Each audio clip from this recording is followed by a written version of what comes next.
datang di podcast Impact Plus yang membahas tentang penanggulangan HIV/AIDS dan lembaga-lembaga yang bergerak atau penggiat penanggulangan HIV/AIDS. Kita kali ini kedatangan 2 orang narasumber yang akan mendukung tema kita. Nah, sekarang temanya adalah tentang sustainability atau keberlanjutan di dalam mendukung pencapaian atau tujuan pencapaian 95 apa ya? Nantilah sekalian kita bahas. Saya Suhendro Sugiharto atau biasa dipanggil EB. Kita kedatangan hari ini ada Mas Muhammad Theo Zainuri atau biasa dipanggil Mas Theo. Apa kabar Mas? Baik EB, gimana kabar? Oke. Ya. Kita udah di swab semua ya, jadi aman ya, nggak pakai masker. Mas Theo ini adalah founder dari Yayasan Sadar Hati di Malang, sebuah yayasan yang bergerak di penanggulangan HIV/AIDS dan narkotika. Juga founder dari Sahawud. Nah, apa nih Sahawud? Nanti kita bahas. Dan satu lagi juga, banyak banget jabatannya beliau nih. Ketua Forum LSM se-Jawa Timur. Nah, nanti kita bicara dan berbincang-bincang dengan beliau. Dan kedatangan juga Mas Gali Novianto. Apa kabar Mas? Alhamdulillah sehat Mas ya? Iya. Mas Gali ini dari Surakarta. Nama lembaganya Spekham. Spekham singkatannya Solidaritas Perempuan untuk Kemanusiaan dan Hak Asasi Manusia. Solidaritas Perempuan untuk Kemanusiaan. Tapi nggak semuanya harus perempuan Mas ya? Tidak.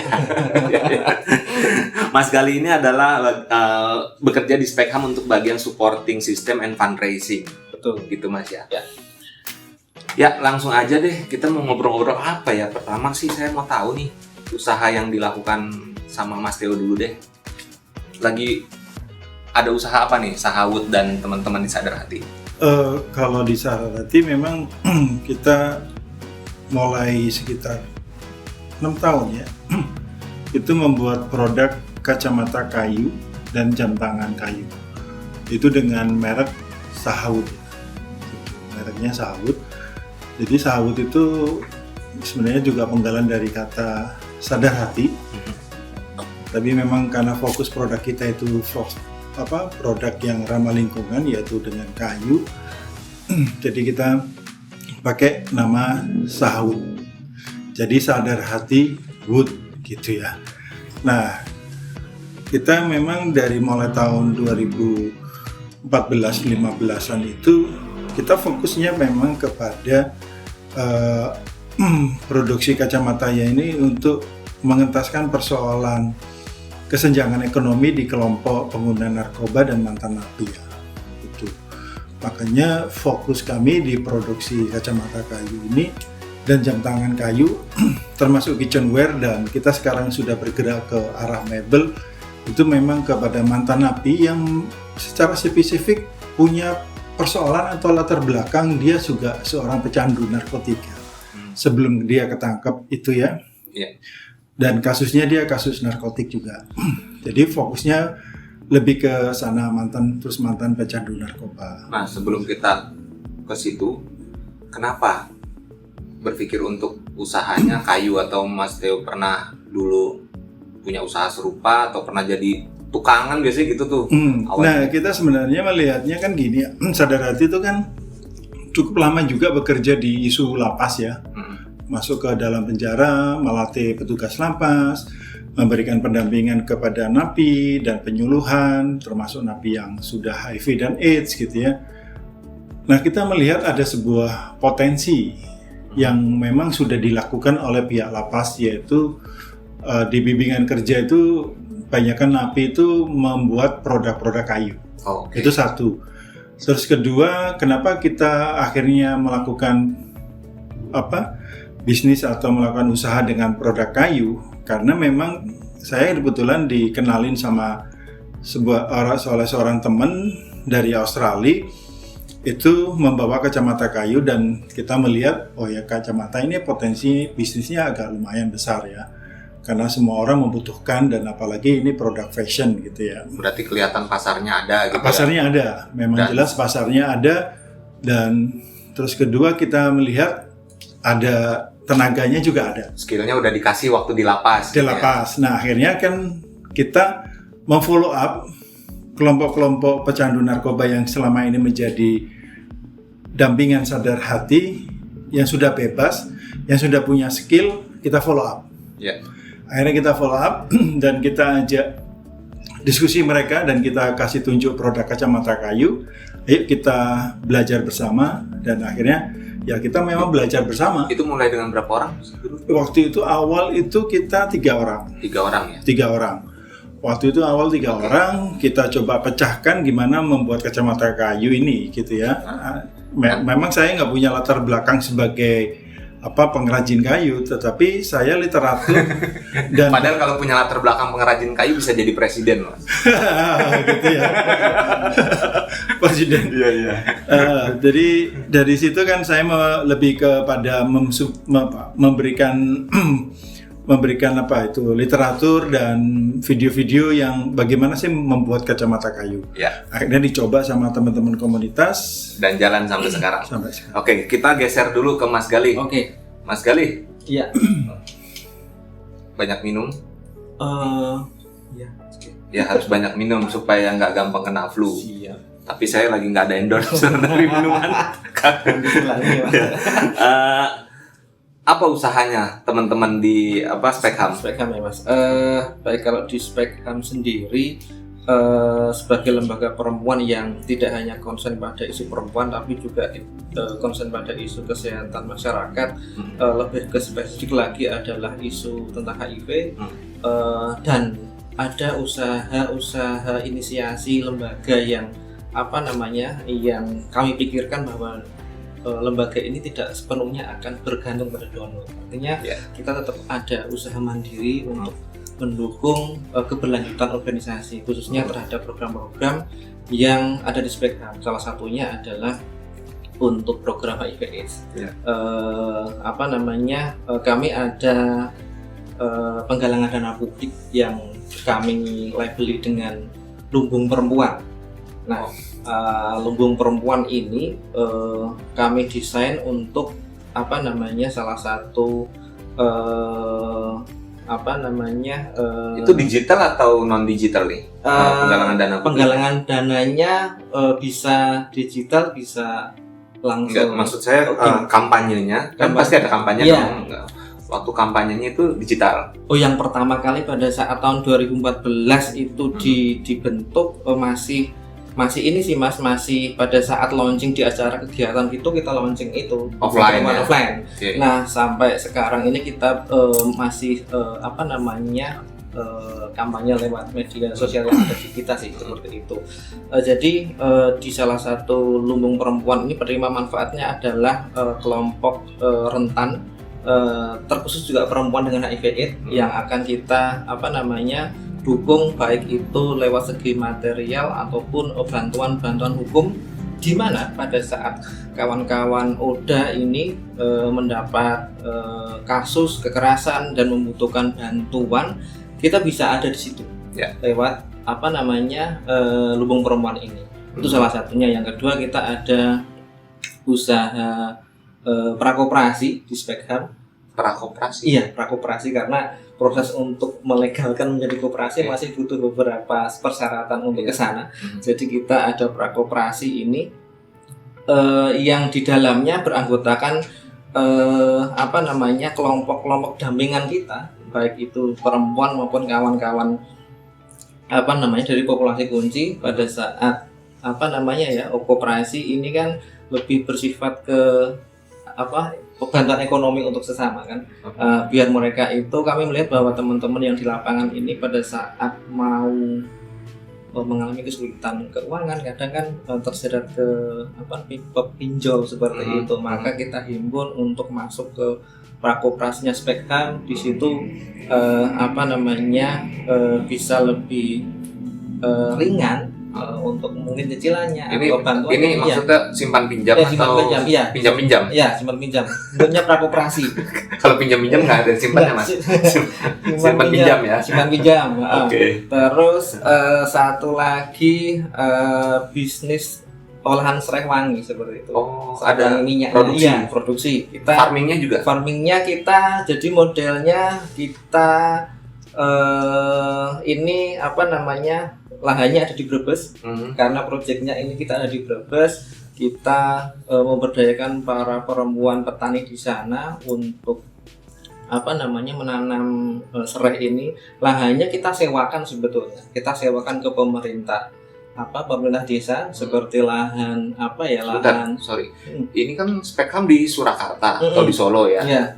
Dan lahan ini di Brebes. Iya. Tapi milik Pemerintah. Spekam. Bukan milik pemerintah desa. Oh, milik. Kita bisa lobby ke sana. Hmm. Kita sampaikan bahwa program ini juga untuk perempuan dampingan kita, dan juga untuk mendukung salah satunya program kita terkait dengan siswa IV seperti sana. Ya. Itu sih. Dan dari dua itu sekarang yang masih jalan dua-duanya. Lumbung Perumahan masih jalan, prakoperasi sekarang masih jalan, terus masih serai di serai ini. Serai. Masih. Yang serai itu jadinya bukan masuk di prakoperasi ya? Bukan, itu sendiri usaha sendiri. Ada 3 berarti. Iya. Sebetulnya ya ada banyak, cuma yang mau saya ini kan yang 3 inilah yang bisa. Tapi ngomong-ngomong program lumbung perempuan itu kan sekarang lagi santer ya, penggalangan dana publik. Yang Kita pengen banget bahas itu, cuman ntar aja lah di segmen yang lain atau di pertemuan yang lain. Iya, nanti kita lihat sih, karena sekarang kan lagi mulai dilihat nih berapa persen pendanaan yang dipakai oleh lembaga segala macam. Tidak boleh melebihi 10% atau berapa itu. Ya. Tapi itu teman-teman udah paham ya sebenarnya. Iya. Oke. Ya mudah-mudahan nanti kita bisa ngobrol lebih jauh di situ ya. Sekarang aku mau geser dulu ke Mas Theo nih ya. Mau nanya Mas, bisnis model atau model usahanya Sahawut itu sebenarnya gimana? Apakah ini menunjang kegiatannya teman-teman di Sadar Hati dalam kaitannya penanggulangan HIV, atau masih sementara ini berjalan beriringan dulu nih, belum terlalu bisa saling mensupport atau gimana? Sebenarnya kan gini ya, tadi seperti yang disampaikan oleh Mas Angga ya, kali bahwa LSM itu kan selalu bergantung pada donor. Jadi kita tuh punya tujuan, satu adalah mengentaskan pengangguran di komunitas pecandu narkoba dan mantan napi. Terus kedua adalah untuk keberlangsungan organisasi, yaitu keberlangsungan dari Sadar Hati. Walaupun nanti juga untuk keberlangsungan Sahawut sebagai unit bisnis, gitu ya. Nah, terus yang keempat itu adalah tujuan adalah menjadi media advokasi. Kenapa kok kacamata menjadi media advokasi? Karena kan kita tahu bahwa persoalan di komunitas pecandu narkoba, orang dengan HIV/AIDS atau ODIV itu, mantan napi itu tidak punya ruang untuk mereka berkreasi ya, di tempat-tempat publik ya, formal ataupun non formal. Jadi kita jadikan ini menjadi media advokasi kepada pemerintah dan terutama masyarakat, gitu. Itu juga salah satu tujuan juga. Jadi bagian reintegrasi mereka juga di masyarakat. Iya benar. Dan itu kan banyak sekali akhirnya reward yang didapat oleh keluarga sama masyarakat ya, setelah mereka berkarya dengan Sahawut, terus kedua dipublikasikan oleh media. Kan cukup banyak ya yang meliput kami itu, dari kita berapa kali dapat undangan dari Metro TV, termasuk juga kita dapat penghargaan dari wali kota, kita dapat penghargaan dari Metro TV sebagai pemuda pelopor perubahan Indonesia, gitu ya. Terus diliput oleh media-media yang lain sampai media Al Jazeera ya. Dan itu kan menjadi sebuah apresiasi bagi mereka dari masyarakat sama keluarga. Itu salah satu tujuan juga. Nah, terus kedua, untuk keberlangsungan organisasi memang untuk sekarang belum bisa menopang. Karena kita apalagi kemarin waktu pandemi ya. Jadi terkendala pandemi. Terkendali ekspor itu karena produk kita sudah ekspor ya. Oh, kita sudah ke Inggris, ke Australia, terus ke Hawaii. Tapi yang rutin itu Inggris sama Australia. Oke. Gitu ya. Produk kita sudah ekspor. Jadi akhirnya mandek karena pandemi. Penjualan juga di tingkatan lokal nggak ada. Kita kan sudah punya retail store, kerjasama retail store di Bali. Ada 6 toko sama hotel ya. Terus kedua kita kerjasama dengan hotel di Surabaya juga. Itu akhirnya kita close semuanya. Penjualan jadi sampai selama pandemi itu kadang-kadang 1 bulan itu 1, kadang-kadang nggak ada sama sekali. Akhirnya kita sempat hentikan produksi. Kemungkinan jika waktu itu tidak ada pandemi, itu bisa mendukung program dari Sadar Hati. Berarti ketika pandemi nggak serta-merta langsung shifting bisnis modelnya dari kacamata ke tadi ada mebel, atau mebel udah ada juga? Sebenarnya mebel itu ada, tetapi kita lebih pada tingkatan lokal ya. Oke. Tingkatan lokal, dan itu juga kita serahkan kepada teman-teman komunitas untuk mengelola sendiri. Jadi gini, sistem di Sadar Hati itu, sistem di Sahawut itu gini. Komunitas itu hanya bekerja. Semua peralatan, semua apapun kita support dari Sadar Hati. Gitu ya. Dia hanya skill saja, gitu. Tapi kita latih mereka dari mulai proses produksi sampai kepada proses bagaimana dia mengelola organisasi, maksudnya menjadi sebuah bisnis. Ketika mereka mau keluar dari Sahawut, silakan kalau mau berbisnis sendiri gitu ya. Dan sudah pernah ada yang keluar? Ada gitu. Dan dia sempat juga bikin sendiri, tapi ya lama-lama balik lagi. Berarti ada yang udah keluar terus bikin usaha sendiri di luar gitu? Ada beberapa, ada 2 orang lah ya. Tapi kan mereka akhirnya nggak nerusin karena pertama, marketing produk ini kan agak susah. Oke. Ya, apalagi produknya bisa dilihat Mas, ini kaca saya kayu lihat gitu ya. Terus kedua kan produk kami itu kan juga salah satunya lensa. Lensa kami itu standar Eropa. Oh, jadi produksinya tidak hanya kayunya tapi lensanya juga? Lensa kita terus terang masih impor ya, impor dari Cina, tapi sudah standar dari Eropa. Baik. Gitu. Ya. Karena kita masuk pasar Eropa, ya mereka tuh mintanya harus standar Eropa.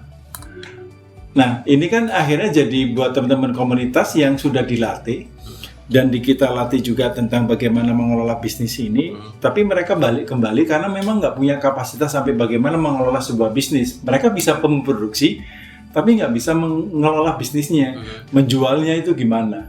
Terus mencari perlengkapan kayak engsel gini ya. Engsel gini kan juga nggak mudah cari di Indonesia. Jadi supply chain-nya gimana? Rantai pasoknya gimana? Dari rantai pasoknya kalau kayu ini ya, kalau kayu pertama bahannya limbah kayu ini kita pakai limbah ya. Itu pakai limbah kayu. Jadi kita bukan kayu gelondongan. Limbah kayu itu kita cari dari pabrik mebel pabrik kayu gitu ya. Pabrik mebel. Nah, terus kedua kan juga kalau dulu pertama kali kita membuat kacamata ini engselnya itu dari kamprat. Kamprat itu? Kamprat rantai sepeda motor. Begitu, benar? Benar. Pertama kali karena kita nggak punya akses untuk mencari engsel yang memang standar kacamata, gitu ya. Kita akhirnya pakai kamprat, gitu. Kalau kamprat kekurangannya dia nggak bisa lentur. Iya. Jadi pakai kalau ukuran segini ya sudah segini, nggak bisa lentur. Sekarang udah lentur nih ya? Sudah lentur. Saya cek deh kalau gitu. Coba nih, nyobain dulu kacamata Sahawut. Ini sudah lentur, gitu ya. Tapi gelap men. Kalau kamprat itu cuman hanya uniknya saja, gitu ya. Unik, gitu ya, dan benar-benar limbah semuanya. Tapi keluhan konsumen nggak nyaman gitu, akhirnya kita benar-benar nyari sampai ya udah harus beli dari Tapi Cina. Semuanya sunglass nih ya? Sunglass. Oh, maksudnya nggak ada yang kacamata plus minus? Oh, bisa Oke. Bisa, kita kacamata minus, kacamata apa plus, Ya. bisa. Tergantung ukurannya, kita kasih ke kita, udah kita pasangkan. Ya, nanti kita bicara lebih lanjut tentang sahawut nih. Misalnya yang tadi saya pakai nih ada RMKG-nya nih. Itu Ada nama emboss. konsumen. Oh, nama konsumennya. Iya, jadi Oh, custom. bisa custom. Bisa custom. Kalau saya EB 2 huruf EB gitu. Bisa. Oh, ya baik. Ini bisa untuk anak cucu juga berarti dong ya. Ya, saya mau pakai ini Dan- sambil melanjutkan diskusi kita, Boleh, tapi sebelumnya boleh. saya geser ke Mas Gali dulu ya, Mas Theo. Agak susah saya baca contekannya kalau pakai kacamata ini. Gelap ya. Gelap, saya ganti dulu ya Mas Theo, maaf ya. Soalnya sunglass. Kalau Mas Gali sendiri tadi kan ada koperasi, prakoperasi, ada fundraising atau penggalangan dana publik ya, dan satu lagi ada minyak serai. Iya. Nah, minyak serai ini kalau Mas Theo tadi kan kacamata sampai Ini luar ya. benua. Oke, iya. Kalau di Speckham sih masih taraf nasional ya Mas. Mm-mm. Belum sampai ke ekspor gitu. Mm-mm. Karena memang hasilnya juga belum bisa memenuhi standar untuk Untuk ekspor seperti Mm-mm. itu, dan Mm-mm. juga keterbatasan lahan juga seperti itu, karena dari kelompok perempuan yang kita dampingi jumlah lahannya juga tidak luas banget seperti itu, dan juga kadang panen itu pun kadang ada yang secara timbangan itu panennya pada saat kering itu menghasilnya standarnya seumpamanya ada standarnya sedikit itu bahkan ada di bawah standar. Jadi pada saat untuk dijual atau berprospek untuk ekspor, kita perlu Memang pasarnya dari mana aja Mas itu? kalau Maksudnya pembelinya Pembelinya. apakah lebih banyak di Surakarta kah atau di daerah lain juga? Oke, kalau itu ada di Solo sementara, sama juga di Brebes. Sementara itu minyak modelnya kayak essential oil itu seperti itu. Nah itu kalau mau ke yang lebih luas, kita butuh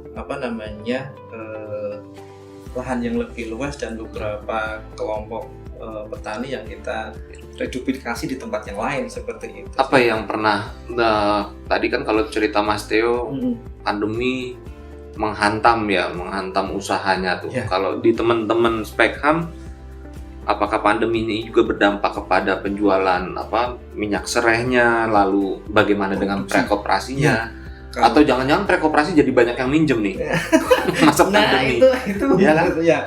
Kayak yang pertama terkait dengan sereh itu memang kita masih kesulitan diproduksi, karena pada saat pengolahan dari serehnya sendiri, pada saat mau dibakar kan butuh ada tangki yang besar untuk membakarnya. Kita butuh kayu juga. Terus itu Nanti kayunya dia nggak bisa pakai loh. kayaknya kan dia limbah. Kita limbahnya enggak ada, kayaknya langsung jadi abu kan. Oke, itu yang menjadi kendala proses produksinya agak berjalan lebih tidak biasa di saat pandemi ini Mas. Kalau di prakoperasi ya memang keinginan untuk meminjam juga banyak, karena memang kita tahu sendiri pandemi tidak boleh keluar rumah, semua dibatasi, bahkan kita harus work from home seperti itu ya, otomatis tingkat demand-nya untuk permintaannya cukup tinggi seperti itu sih Mas. Ya, saya mau tahu kaitannya dengan intervensi program yang dilakukan teman-teman Speckham itu bagaimana? Apakah ini juga mendorong organisasi secara finansial untuk dapat lebih berkontribusi di aktivitas program atau? Iya,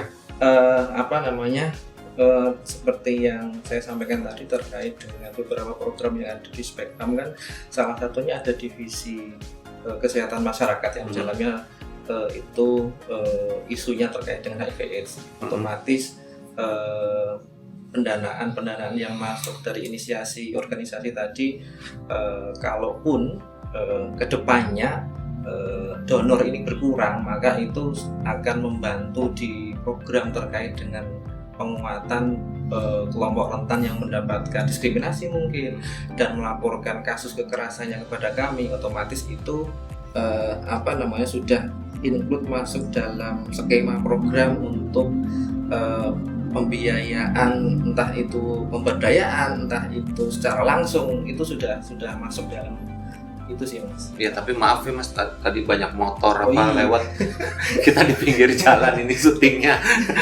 Jadi ya mohon maaf juga para penonton kalau agak-agak sulit ngeditnya. Gak apa-apa, yang penting informasinya masuk. Okay. Kalau kaitannya dengan, saya mau nanya, kalau kaitannya dengan ini, pemerintah atau dana-dana pemerintah sudah pernah dapat dukungan pendanaan dari pemerintah gitu misalnya? Kalau dari pendanaan pemerintah terkait dengan Serehwangi lebih ke ini sih bukan pendanaan langsung tapi kebijakan bagaimana beberapa lahan yang digunakan bisa kita sewa dengan harga yang relatif lebih murah untuk, karena kita sudah punya program yang kita sampaikan ke sana seperti itu. Nah, itu bentuk salah satu dukungan pemerintah sih dengan kita seperti itu. Oke. Saya mau dengar dulu nih dari Mas Theo. Ini kan tadi Metro TV dan beberapa Al Jazeera gitu. Al Jazeera bahasa Inggris atau yang bahasa Arab nih? Bahasa Inggris. Bahasa Inggris. Di AJ Plus. Ya. Oh, AJ Plus.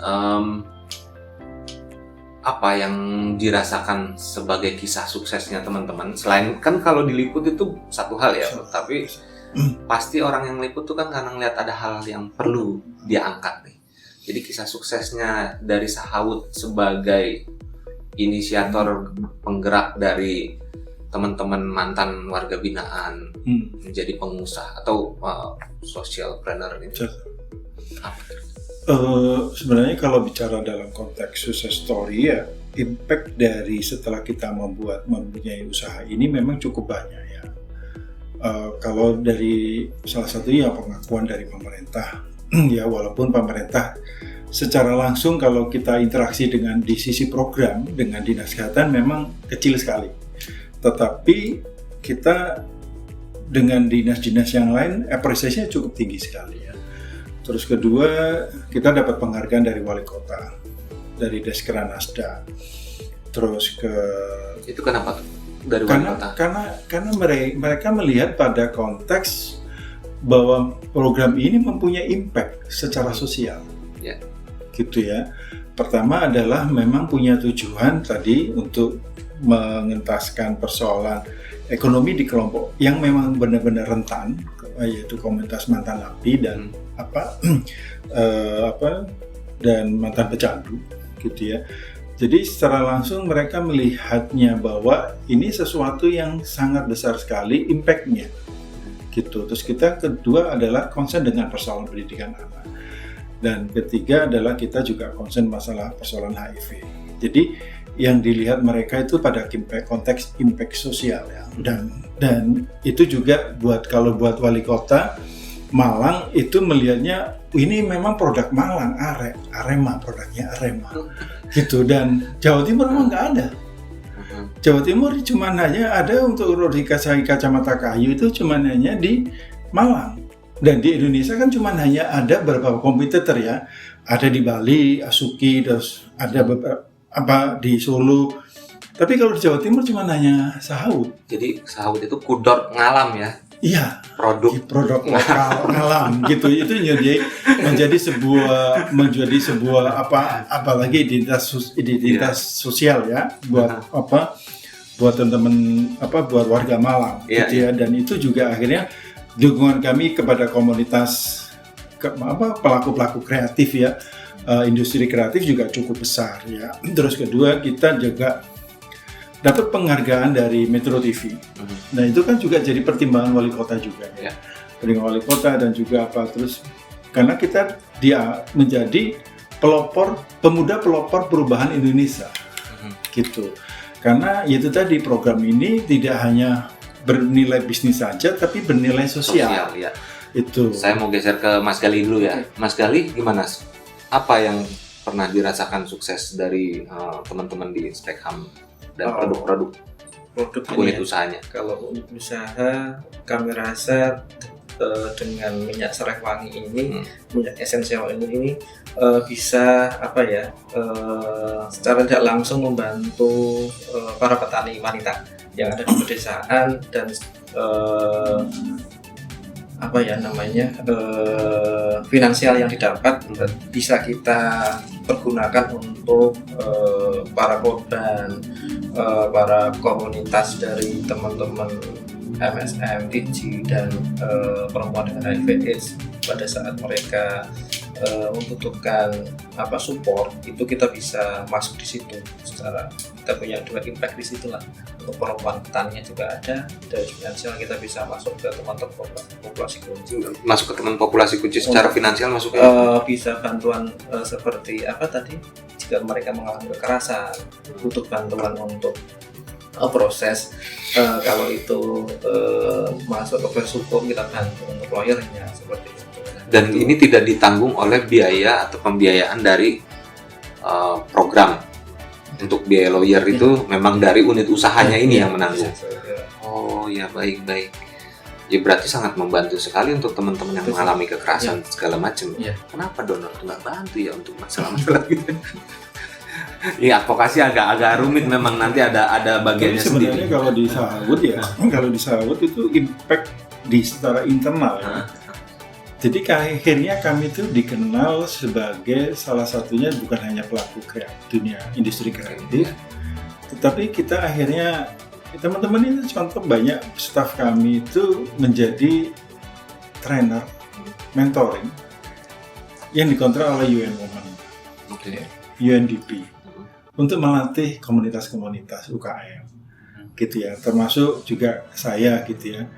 Itu akhirnya di Sadar Hati ya, dengan sahutnya itu akhirnya dikenal sebagai LSM yang memang konsen di dunia bisnis. Ayo tuh dulu Mas tuh. Ya, terus kita seringkali menjadi pengajar ya, trainer, terus menjadi mentor, menjadi coaching gitu ya.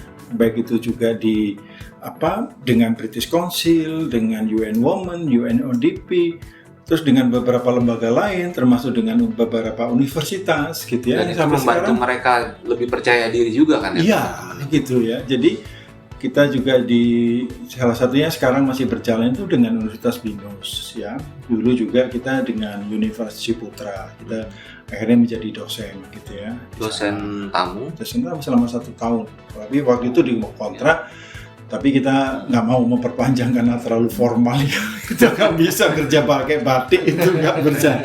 Jadi akhirnya, tapi yang sekarang akhirnya berjalan itu dengan Binus, gitu. Nah itu kan salah satu beneficiary ya, impact dari apa yang kita lakukan ya. Termasuk juga pendanaan itu, kita seringkali dapat pendanaan dari BUMN. Dari BUMN, dari lembaga swasta, itu juga banyak. Karena kita juga kadang ditawarin, kadang kita ngeplay juga, gitu ya. Contohnya dari BUMN, kita dapat dari BUMN yang bergerak di bidang mebel, ada PT Berdikari.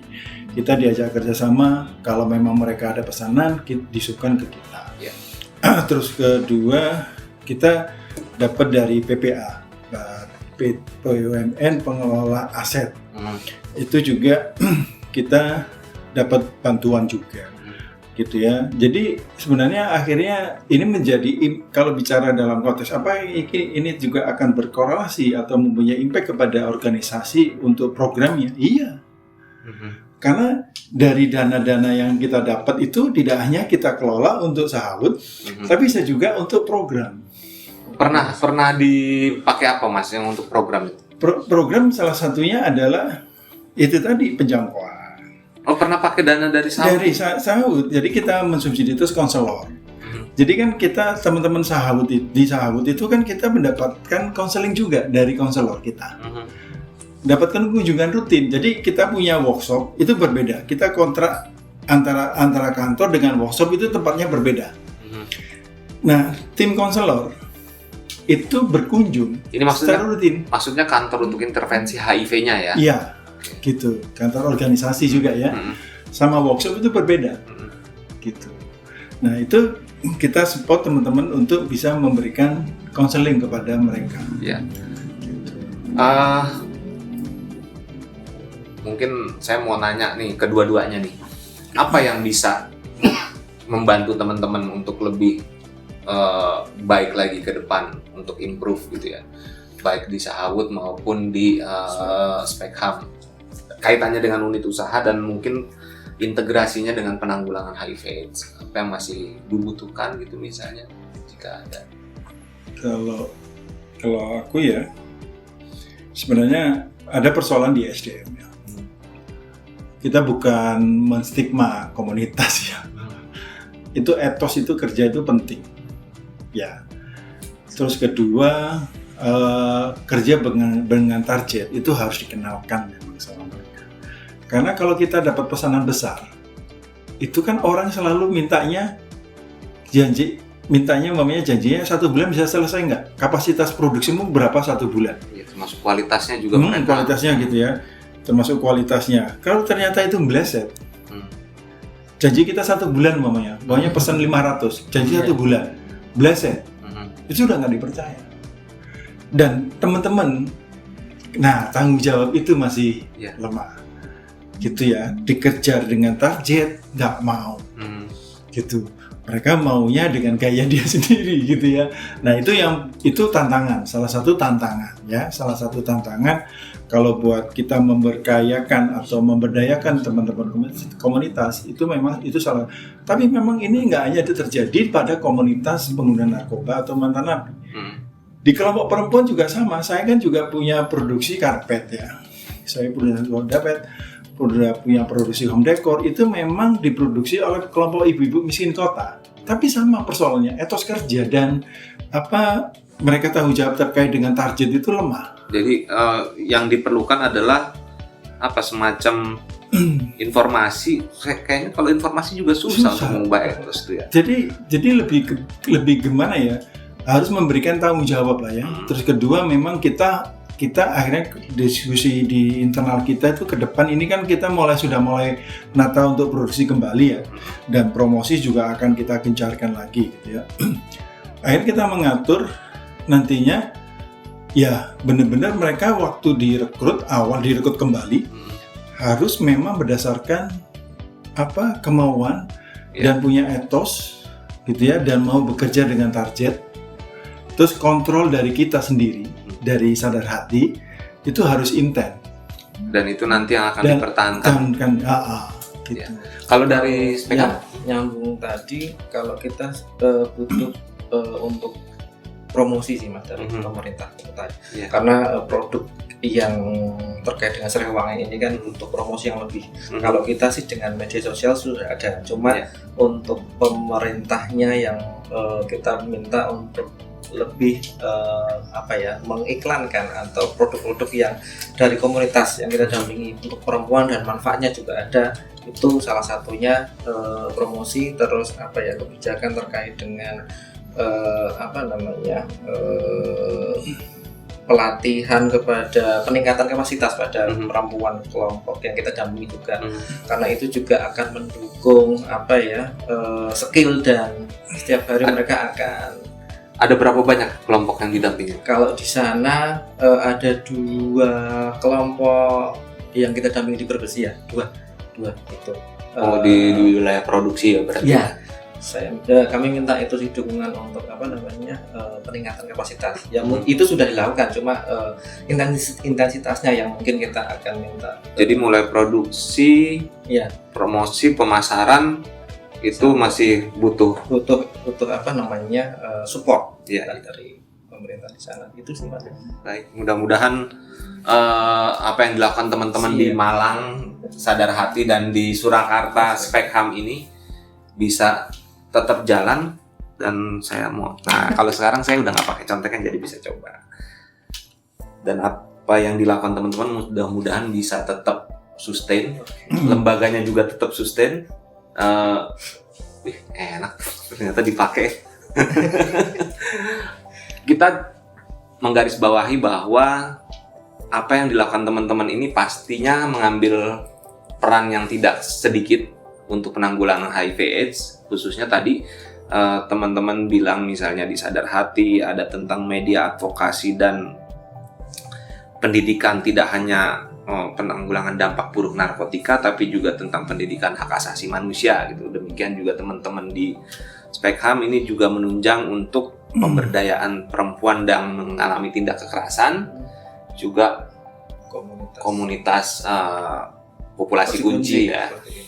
Ya mudah-mudahan ini tetap lestari, tetap sustain gitu, dan kami tunggu kiprah selanjutnya. Untuk Impact Plus mudah-mudahan akan ada yang bisa dilakukan ke depannya bagi teman-teman. Nah, sebelum kita tutup, dari Sahawud kalau ada yang mau menggagas inisiatif serupa, apa pesan-pesannya? Ya paling tidak ya nggak hanya dalam konteks skill saja ya membuat produksi kacamata, tapi paling tidak menguasai tentang bisnis ya, memahami sebuah bisnis, dan kedua bekerja dengan komunitas itu berbeda dengan kita mempunyai sebuah pabrik ya. Membuat pabrik itu diatur dengan jam kerja sekian, dikontrol dengan apa gitu ya, jadi semua orang nurut gitu ya. Tapi kalau dengan sistem seperti ini ya kita memang harus mempunyai feel memahami konteks kemanusiaannya juga ya, bahwa mereka punya persoalan, punya masalah yang harus kita pahami, tetapi kita juga harus bisa mengatur sebuah responsibility-nya juga gitu ya, memberikan tanggung jawab mereka supaya mereka memang kalau memang ini menjadi media untuk mereka berkembang ya, dan itu kita harus temani, harus kita dampingi, harus kita benar-benar menjadi pendengar, jadi menggagas unit usaha itu tidak hanya memberdayakan, tapi juga harus melestarikan kemampuan mereka lewat tanggung jawab itu. Iya, karena itu tantangan paling besar. Ya, oke. Dari teman-teman di Spekham ada pesan buat yang mau menggagas? Kalau kawan-kawan dengan ada gagasan inisiasi bisnis di organisasi masing-masing, maka kami dulu menginisiasi bisnis mulai awalnya adalah bahwa bisnis ini tidak hanya bermanfaat bagi organisasi, tapi bagaimana penerima manfaat khususnya dari kawan-kawan yang kita dampingi itu juga merasakan yang sama. Jadi unit bisnisnya tidak hanya memberi efek ke kita, tapi juga lebih banyak ke masyarakat, seperti itu sih. Itu awal pertama gagasan kami untuk itu. Yang penting tidak hanya berdaya guna, tapi juga tepat guna dan memberdayakan masyarakat lebih banyak populasi. Oke, terima kasih. Kita dapat banyak manfaat dari bincang-bincang hari ini. Mudah-mudahan juga bermanfaat untuk yang menonton. Jadi jangan lupa untuk terus mengikuti podcast dari Impact Plus. Terima kasih Mas Theo, Mas Gali, sampai ketemu lagi di kesempatan berikutnya. Mudah-mudahan sukses terus ya. Saya tutup podcast ini. Sukses juga buat Impact. Ya. Salam sehat.